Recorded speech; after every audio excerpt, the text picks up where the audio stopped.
Аз съм много щастлив, защото това, което направихме днес, е един политически акт, на който може да стъпат нашите двустранни отношения.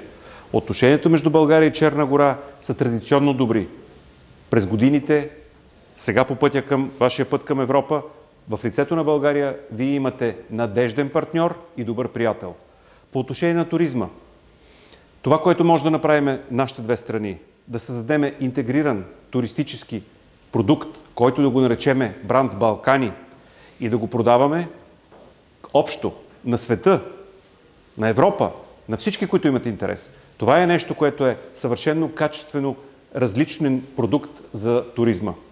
Това е голяма идея, това е голяма цел, това е визия, това е бъдещето на туризма, това е бъдещето на нашия регион, това е бъдещето на нашите отношения. Туризма е мост. Мост на приятелство, на размяна на бизнес, на размяна на наука, търговия. Това е просперитет.